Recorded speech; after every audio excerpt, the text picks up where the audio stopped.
signos de evento vascular cerebral y así sospecha de estenosis carotidia. Así también vamos a revisar los hallazgos que permiten cuantificar dicha estenosis. Sabemos que la estenosis carotidia es el proceso patológico más común que afecta a las arterias carótidas. En su momento, pues, la ecografía Doppler es el examen diagnóstico por imagen más común en todo el mundo para poder ayudar al diagnóstico de la enfermedad carotidia. Es importante que estos estudios o estos avances se dieron por ahí de 1998 al 2002. En el 2002 se reunieron un consenso de médicos, radiólogos en ultrasonido en California, donde pues ahí hicieron aquellos criterios para poder clasificar a estos pacientes y por lo mismo pues poder contemplar esta clasificación de la NASA. Ahorita vamos a hablar un poquito más de ello. Los estudios clínicos pues han clasificado a los pacientes en dos grupos importantes, pacientes sintomáticos y asintomáticos. En los pacientes sintomáticos pues entran todos estos pacientes que hayan tenido algún antecedente de evento neurológico previo, un accidente cerebrovascular, un ataque isquémico transitorio, pacientes que hayan cursado con un cuadro de amaurosis Fugax. Y pues evidentemente todos los pacientes en este grupo han formado pues la base de estudios tan conocidos como lo es la NACET y la clasificación que actualmente se llega a usar, y posteriormente también vamos a hablar de la clasificación actual del Black-RATS. El otro grupo son pacientes asintomáticos. Estos pacientes no han presentado algún antecedente neurológico previo, sin embargo, tienen antecedentes clínicos de ateroesclerosis difusa. Entonces también pueden llegar a solicitarnos estudios por ese tipo de alteraciones. Ahora, es importante reconocer que hay ciertas condiciones en las cuales no nos va a permitir hacer un estudio Doppler carotídeo de la manera adecuada. Pacientes que lleguen a tener dólico-arteriopatía, alteración extensa de la placa, nos pueden llegar a dar errores pues en el proceso de interpretación del estudio y o también limitación en el estudio cuando nosotros lo hagamos. Entonces también es importante tener el conocimiento de esto cuando nosotros llegamos a ver este tipo de alteraciones. O bien también se pueden, por ejemplo en el caso de las dólico-arteriopatías, pues se pueden llegar a ocultar ciertos hallazgos que no los podemos lograr ver en el ultrasonido debido a la condición del trayecto de las carótidas. Ahora, sí también es importante que este tipo de estudios Doppler, como ya lo ha venido mencionando la doctora, es un estudio que se basa en el estudio de la carótida interna. Entonces, es ahí donde se van también a presentar la mayor tipo de problemas. Entonces, ya adentrándonos al tema, pues tenemos como estenosis, que viene del griego contraído, es un término utilizado para denotar la constricción o estrechamiento de un orificio conducto corporal. En su caso, pues lo vamos a trasladar a lo que es la carótida. Los sitios más comunes de la estenosis carotidia pues vienen siendo a nivel de lo que es el bulbo raquídeo, el bulbo la bifurcación o el bulbo carotidio, que es el círculo más grande, y también la porción proximal de la arteria carótida interna, como lo podemos visualizar en el círculo más pequeño.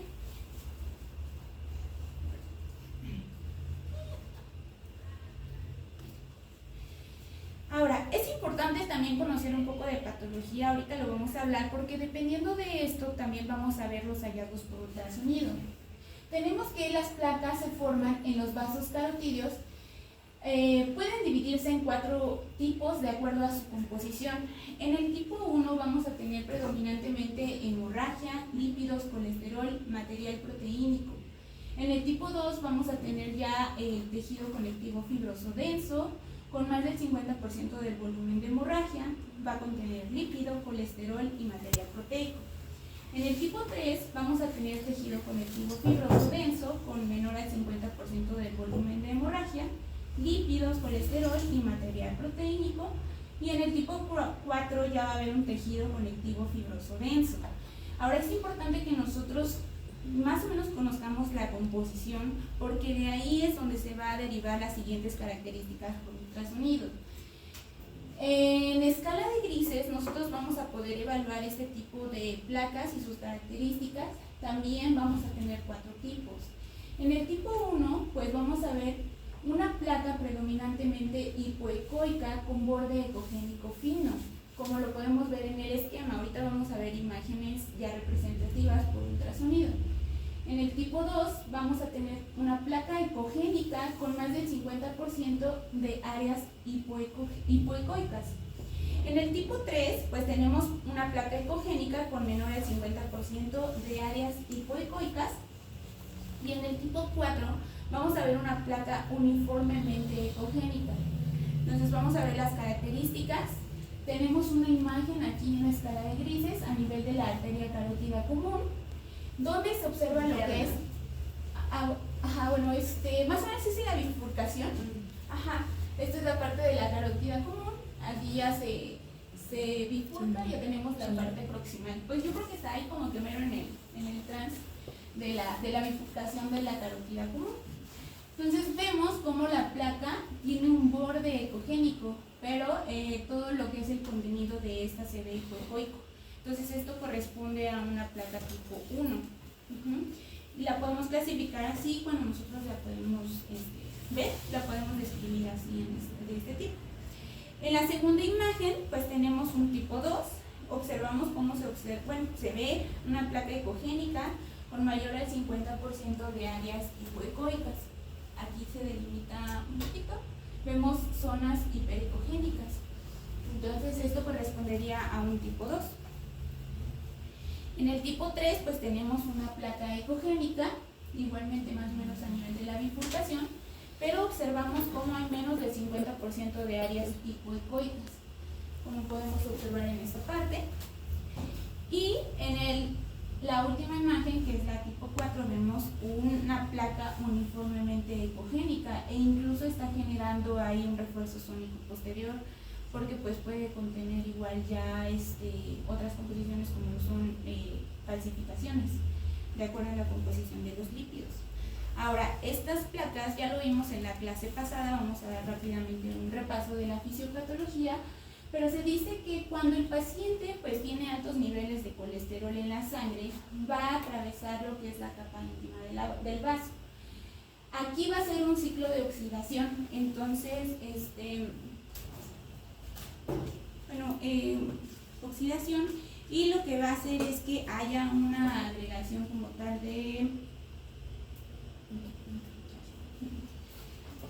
se agrega el fibrinógeno, aquí haya un proceso de oxidación y por lo mismo los monocitos que van a estar en el torrente sanguíneo van a viajar y van a adentrarse lo que es a la luz, como tal ya van a atravesar la capa y van a conformarse o a convertirse en macrófagos. Estos macrófagos van a adherirse a la oxidación de los lípidos y van a formar lo que son los macrófagos de aspecto espumoso. Estos macrófagos de aspecto espumoso pues van a tener adhesión lo que son a las células musculares del vaso y van a generar que éstas se vayan adhiriendo a la capa pues ya propia del endotelio en el vaso y puedan llegar a generar formación de la placa de aterosclerosis. Así a simple rasgos pues es como que la fisiopatología de este tipo de formación. Es importante pues tratar de determinar bien cómo se lleva este proceso. Ahora, respecto a los hallazgos radiológicos, pues el estudio ecográfico carotídeo, como ya lo mencionamos, pues va a ser el estudio de un inicio. Vamos a utilizar el modo B, el Answer Power o el Doppler pulsado. Entonces, para la estratificación, como ya comenté, pues vamos a utilizar esta, que es la de Nasser. Aquí utilizan una fórmula que es A-B sobre A, de acuerdo a las mediciones que nosotros hagamos por el ultrasonido. Entonces es importante porque esto pues lo va a clasificar en normal, cuando no llegamos a ver un cierto grado de estenosis, en menor al 50% de estenosis, que ya se clasifica en leve, del 50 al 69% de estenosis es una estenosis moderada, y el 70% de estenosis ya es un dato severo o grave.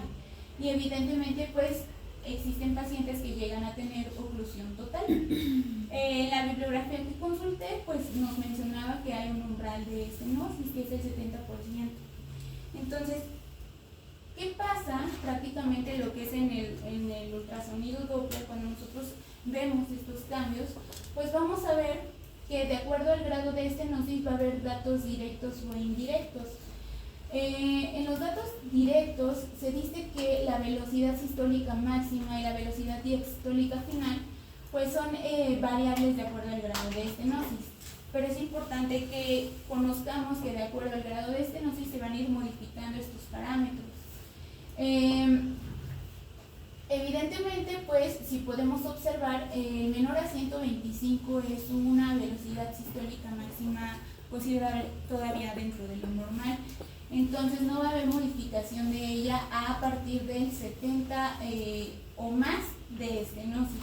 Y es importante también correlacionar con los hallazgos que nosotros encontremos en la escala de grises con el modo espectral. Asimismo, nosotros también podemos evaluar la relación que hay entre estos parámetros y nosotros tratar de identificar en qué grado de estenosis está y también poderlo reportar de acuerdo a los hallazgos cuando nosotros apliquemos el Doppler espectral. Ahora, vamos a hablar un poquito sobre lo que es el Plaque RATS. Esta puntuación pues ofrece lo que es una evaluación morfológica además del parámetro cuantitativo predominante de la estenosis. La puntuación abarca desde el grado 1, que indica ausencia total de la placa, hasta el grado 4, que representa una placa complicada. Evidentemente, como ya mencionamos, estas guías de práctica clínica las formuló pues la Sociedad Europea de Cardiología. Entonces, evidentemente, como lo mencionó la doctora, pues son estudios recientes que nosotros también debemos de conocerlos para saber también qué es lo que les interesa a ellos y también cómo podemos clasificarlo de una mejor manera. El objetivo generalmente del artículo que nos habían mandado, de lo que habla del Plaque RATS, pues es establecer un enfoque coherente e integral para obtener imágenes y notificar la placa carotidia mediante la introducción de la puntuación Plaque RATS. Ahora, esta es importante saber que incluye estudios por imagen de ultrasonido, por angiotomografía y por resonancia magnética. Entonces, pues bueno, vamos a ver ciertas características en el vaso, como lo es una hemorragia intraplaca, el núcleo necrótico rico en lípidos, que esto pues se va a ver más que nada por resonancia magnética. Y ya por ultrasonido Doppler carotidio, pues vamos a poder observar placas grandes o ecolúcidas y un aumento de áreas negras yuxtaluminales. Ahorita vamos a ver ejemplos. En su momento pues se creó un esquema para poder nosotros irnos orientando un poquito de acuerdo a los hallazgos cómo vamos a ir clasificándolos. Este esquema pues va cuando llegamos a tener la presencia de una placa dentro de lo que es algún segmento de las carótidas. Si no llegamos a ver placa, pues vamos a clasificarlo como un Plaque RATS 1.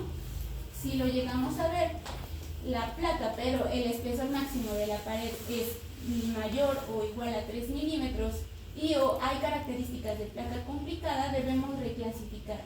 Si no lo hay, pues bueno, vamos a caracterizarlo como un Plaque RATS 2, pero si sí lo hay que determinar si hay o no ulceración y dependiendo de eso, pues se va a ir a un Plaque RATS 3, el cual se divide en A, B y C. Entonces aquí pues es importante también determinar cómo está lo que es la porción fibrosa o la rotura de la capa fibrosa, que es ahí donde si la observamos gruesa, delgada o bien si está rota, pues bueno, podemos darle, es lo que nos va a dar la diferenciación entre un A, un B y un C. Y bien, si también hay alteraciones en lo que es la o presencia de hemorragia intraplaca, ya nos vamos a ir a un grado 4, que también va a estar dividido en un A, B o C. Entonces, dependiendo de los hallazgos, nosotros vamos a ir determinando igual en qué grado o estadio se encuentra. Por ejemplo, en el grado 4A, pues hay una hemorragia intraplaca que, como podemos saber, pues esto solo lo vamos a ver por resonancia. En las Plaque RATS 4B es cuando la capa fibrosa se encuentra rota Y o también cuando hay presencia de trombo intraluminal. Y también pues en el 4C es cuando ya no existe duda de que hay un trombo intraluminal, pero aparte ya cumple con todos estos criterios. Ahora, las imágenes, ¿cómo podemos observarlas? Se van a ver aquí. Vamos a ver en la primera imagen, más que nada estas imágenes o estas tres imágenes van a explicar un Plaquerats 1, que es cuando vemos prácticamente la luz del vaso totalmente permeable, no hay ninguna alteración en todo su trayecto, visualizando lo que es la arteria carótida común, la interna y la externa. Aquí sí, podría considerarse, ¿no? Pero pues ya en el momento del barrido me imagino que no vieron nada y por eso lo dejaron como normal. Esto también es importante que nosotros lo evaluemos en un corte longitudinal y también transversal. En el transversal es donde vamos a medir el grado de estenosis. Ahora, aquí tenemos otras tres imágenes que pues nos van a demostrar cómo se observa un Plaquerats tipo 2 o grado 2. Aquí lo que hace la diferencia, como ya lo mencioné, es un engrosamiento como tal de la pared de mayor a 3 milímetros, como podemos observarlo. Si se dan cuenta cómo lo midieron y pues a la aplicación del modo Doppler Color ahí hay cierto límite y pues se puede llegar a observar lo que es la placa. En el corte transversal observamos cómo ya hay cierto grado de estenosis y pues nosotros debemos de medirla para poder cuantificar. Tenemos aquí imágenes representativas de un Plaquerats 3. Aquí, pues aquí nos comenta que ya hay un engrosamiento mucho mayor, incluso llegó a medir más de 6 milímetros de espesor y pues igualmente pues generaba cierto grado de estenosis que igualmente a las características o al aplicar Doppler Color pues hacía el moldamiento de la misma y no purificaba en ese sitio. Entonces eso es lo que va a ir diferenciando. Tuvimos algunos ejemplos. En estas tres imágenes lo que podemos observar es un Plaquerats 3D, donde pues igual se ve un engrosamiento en lo que es de la pared mayor a 3 milímetros. Podemos observar como la aplicación del modo Doppler Color hay la presencia de aliasing por la turbulencia que se genera tras el paso por este sitio de estenosis. Entonces en estos casos también debemos de determinar tanto en cortes longitudinales como transversales. En este otro ejemplo también vemos como aquí, más que nada hay un Plaquerats 4B, donde nos mencionaba aquí que en el ultrasonido podríamos observar que la capa fibrosa se encontraba interrumpida o rota como tal, y pues ahí donde nosotros debemos también de identificar las características de la placa. Ahora sí también se nos hace mucho hincapié en que nosotros podamos utilizar las otras modalidades del ultrasonido, como el MACTI-SEPIAN, para poder también tratar de delimitar un poco mejor lo que es la plaquita cuando no la podemos ver. Y evidentemente también esto es operador dependiente, depende mucho de la práctica y del ángulo que nosotros también tomemos en el paciente, porque igual no nos vamos a dejar llevar solamente por una imagen que ya la vimos y de repente pues nada más calculamos el grado de estenosis, sino que por ejemplo este artículo ya nos habla de que hay mucho más que poder caracterizar como pues incluso la disrupción de la continuidad de la capa fibrosa de la placa. Esta es otra característica, aquí ya fue categorizado como un Plaquerats 4C, donde la pared como tal ya medía alrededor de 5.1, pero de manera bilateral, y se observaban estas imágenes ecogénicas que evidentemente pues nos daba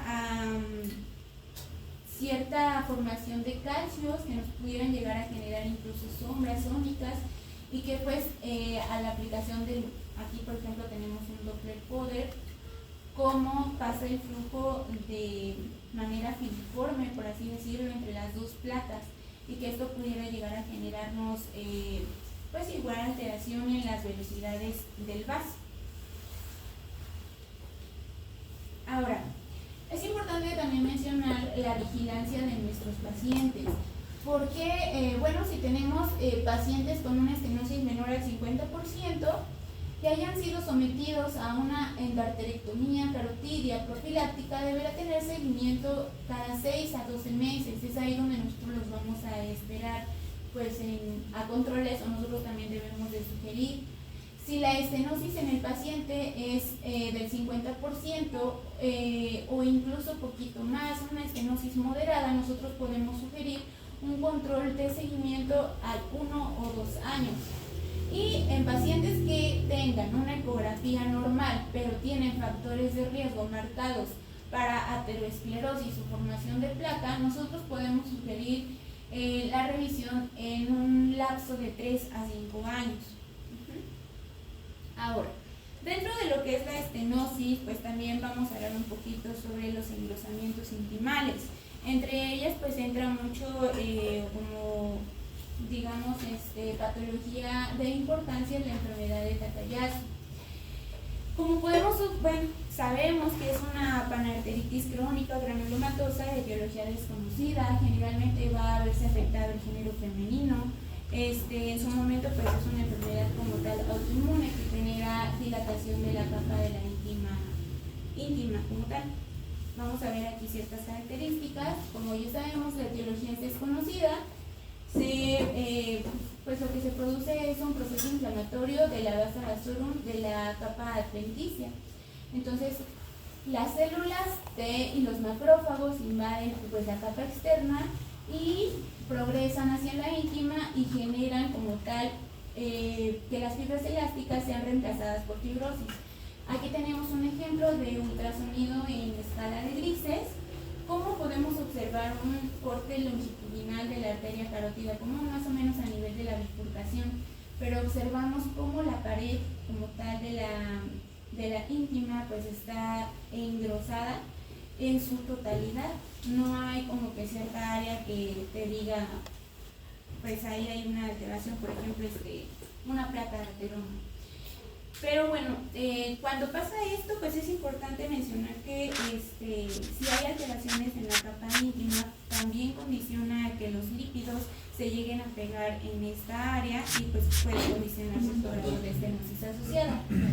La enfermedad de Takayasu como tal, pues la porción más afectada va a ser la aorta abdominal, en un 63.2%. O también encontré que la arteria carótida común izquierda puede llegar a verse afectado también en estos pacientes cuando ya tienen una afección a nivel de la aorta, pueden llegar a afectar hasta el 72.1%. Asimismo también vamos a verlo en los pues como tal vasos supraórticos, en la arteria subclavia izquierda en un 67.1%, en la arteria carótida común derecha en un 63.7% y arteria subclavia derecha en un 55.2%. Ahora sí es importante porque pues a veces podemos encontrar estos hallazgos. Es importante que nosotros interroguemos a nuestros pacientes, que sepamos también el contexto clínico en el que van y también pues para podernos orientar en un diagnóstico. Entonces, pues bueno, la artritis de Takayasu, pues rápidamente sabemos que se va a dividir hasta en 5 tipos y dependiendo el sitio de afección.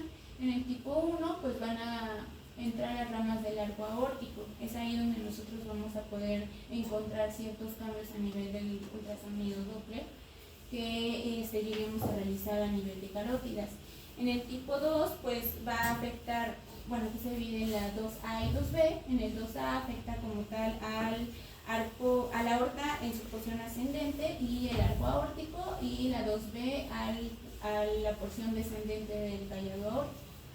En el tipo 3 pues ya va a afectar como tal la aorta torácica, la abdominal y su porción más distal.